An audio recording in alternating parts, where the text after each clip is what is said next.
My name is Matt Tilley. I'm 27 years old and I work for ComSec. I've always been interested in different cultures and became very aware that I had limited knowledge of the Aboriginal culture. So when the opportunity came to do a secondment in North East Arnhem Land, I leapt at it. I came back with a sense of wanting to contribute more and find out what opportunities were out there. I looked into the bank's Reconciliation Action Plan and discovered there's 4 core focus areas. Cultural engagement covers programs like my secondment, which is run by an organisation called Jarwin. The head of it in Sydney is Brad Cook. Customer focus includes people like Lucy, who works for the customer service line, providing advice and branch services via the phone in remote locations. Employment covers the bank's commitment to including Aboriginal people within its workforce. Julie Wilson is just one of the many Aboriginal people currently working for CBA. Education includes programs that sponsor students like Jola to attend top-level schools. It also includes financial literacy programs that are run in Aboriginal communities all around the country.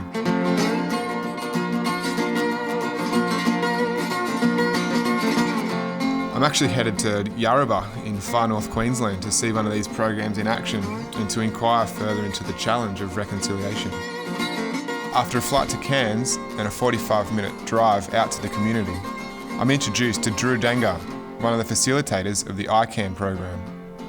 Drew has been honoured with an Order of Australia medal for his contribution to the community, including fostering more than 40 children.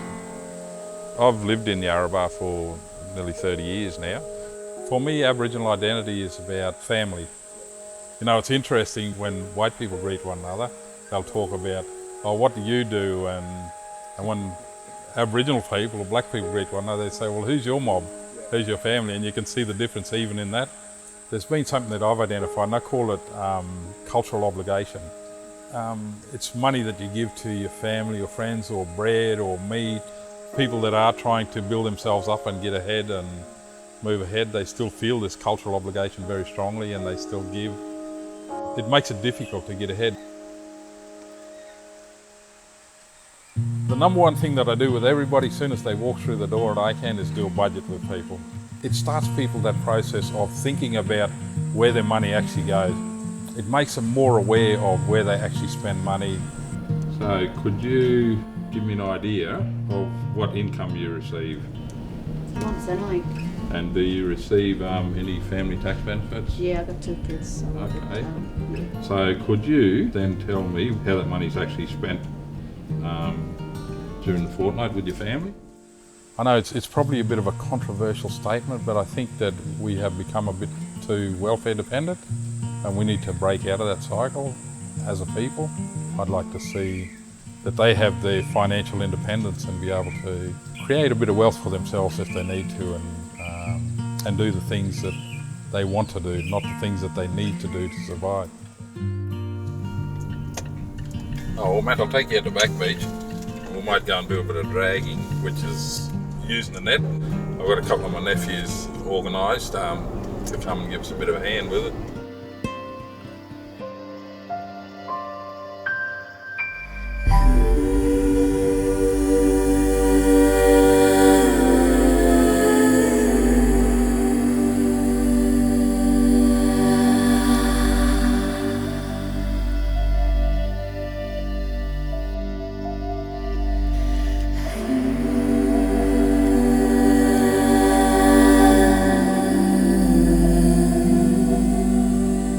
So I think one of the big things for me is building the trust.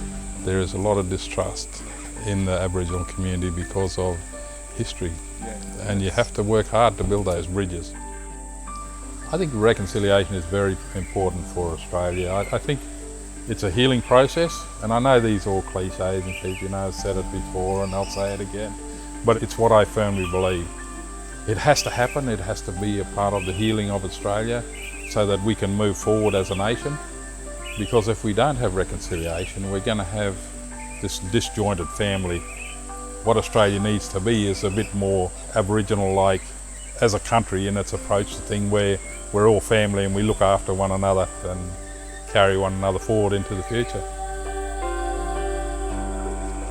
In terms of reconciliation, I think for me it's all about respect, and that mutual respect that you build with, just everyday human beings.